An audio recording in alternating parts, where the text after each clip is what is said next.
भारत के भाग्य विधाता आप सबको नरेंद्र मोदी के नमस्कार। लोकतंत्र विजयी हो, भारत विजयी हो, भारत माता की जय।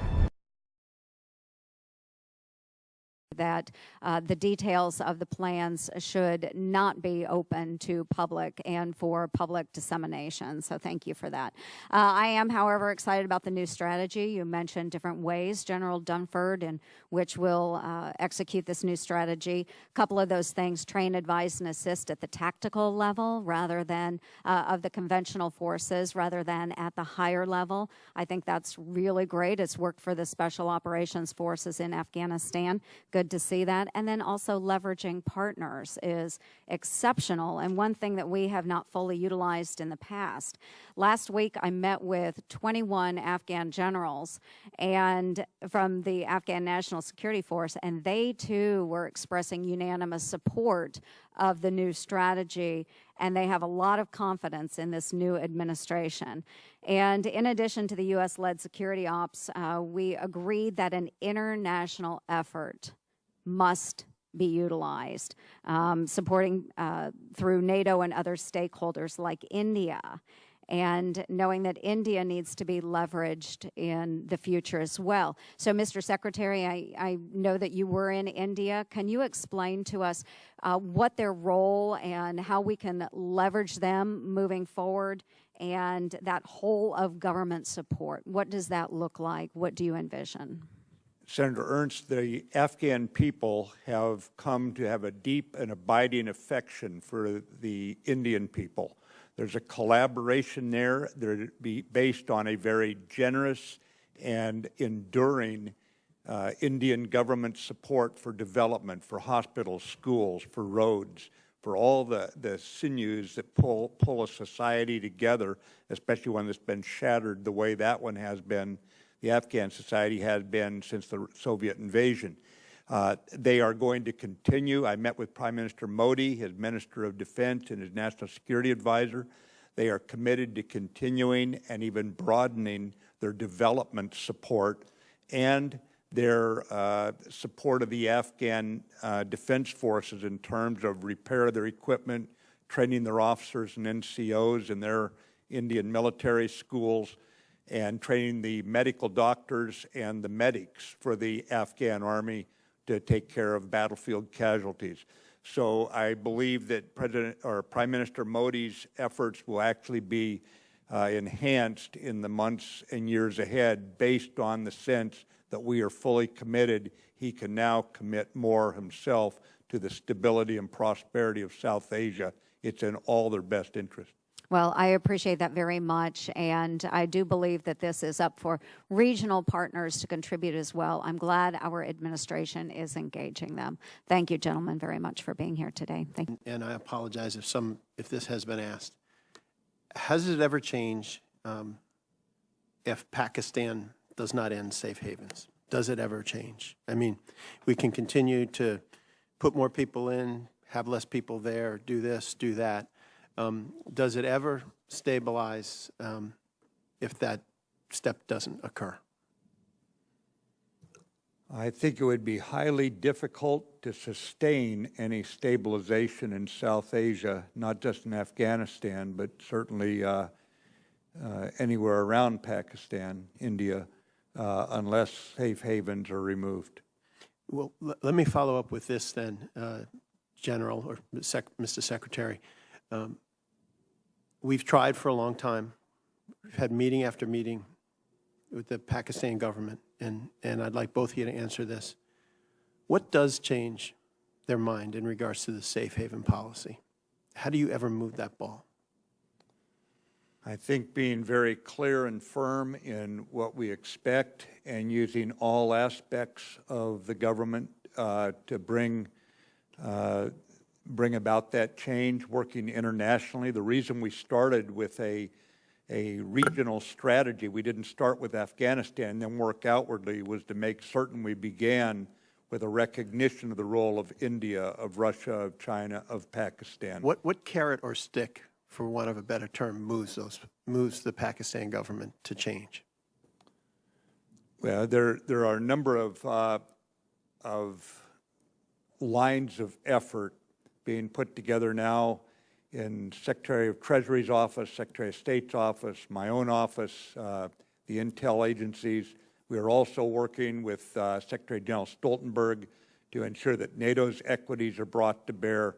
Certainly, India has a role to play as a neighbor and potentially a very strong economic benefit to Pakistan if Pakistan can find a way to carry out its international responsibilities and end any kind of safe haven inside their country. So there's a great deal that Pakistan can benefit economically, diplomatically, financially for its government, economically for its people by finally sensing that the tide has shifted against this. General Dunford, is it your sense that the ISI is still helping the Taliban?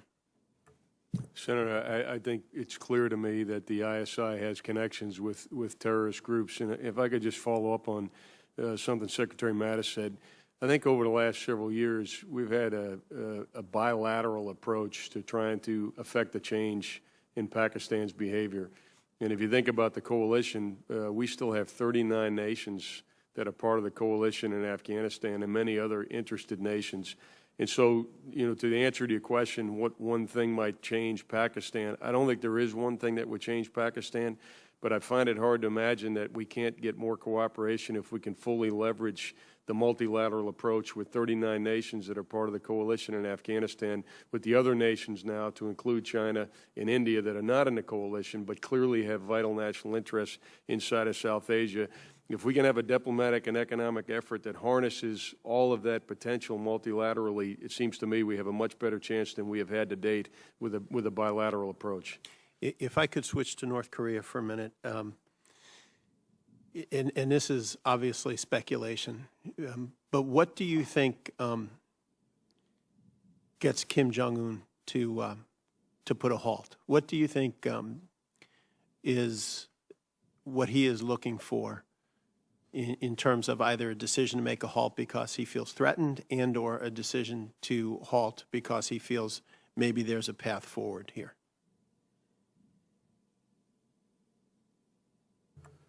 Senator, if you walk back and you say, what is he doing and why, I think the intel community assesses, and I agree, that Kim Jong-un is on the path he's on right now because he believes that's necessary to enhance the survival of his regime. So he views the possession of ballistic missiles and a nuclear capability as inextricably linked to regime survival.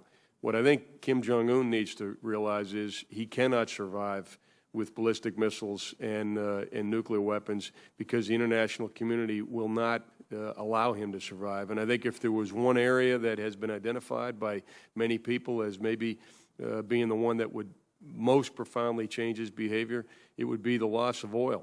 And we've seen in the past when he's had when the oil has been cut off, there's been a change in Kim Jong-un's behavior. The fact is he needs economic resources external to the country to survive.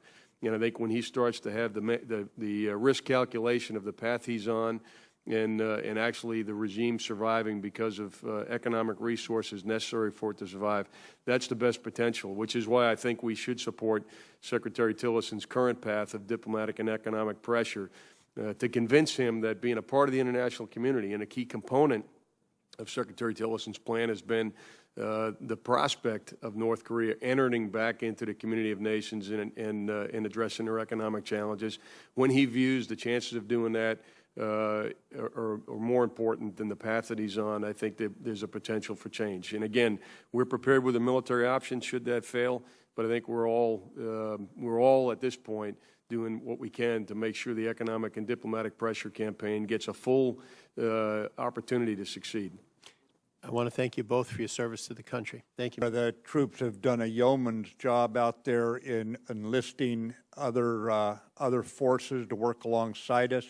It's been a very complex battlefield, as you know, but right now ISIS is seeing its fundraising and its recruiting dry up because of what we've done to them on the battlefield. That said, they remain a threat, and we're taking no sense of complacency here, and it's still a full-fledged fight. Let me ask next, you know, now you've put together another strategy. I think a lot of us view it in a similarly positive manner. You talk a lot about the regional strategy. I think that's actually really important with regard to Afghanistan, and your focus, which I think is actually critically important, on India, matters not only to Afghanistan, but to other challenges that we're seeing throughout the country. I think they can be an incredibly important strategic partner of ours. We share similar values, oldest, largest democracies in the world working together. Can you give me a sense, Mr. Secretary, on your recent trip, not only with regard to the importance that India could play with regard to our Afghanistan policy, but other challenges, say China's aggressive actions in the South China Sea and the rise of China, and maybe looking at India as a partner on some of those key issues where our interests align? Well, Senator, your point about where our interests align is very, very indicative of the current situation we find ourselves in. What we have right now, Senator, is a strategic convergence, generational opportunity between the two largest democracies in the world to work together based on those shared interests of peace, of prosperity, of stability in the region. And India is coming into its own. It's going to be a global player. And I think this is quite right as Prime Minister Modi takes them forward economically to a much higher level of living for his people, to a bigger role in the world. And that role, from our perspective, is a wholly positive one right now. And I think we are natural partners, India and the United States, and we recognize each other's sovereignty. We have respect for each other, but we also see the opportunity we're presented with right now. So it's safe to say your meetings went well in India recently? The meetings could not have gone better, Senator. Great. Let me turn to North Korea like a number of my colleagues.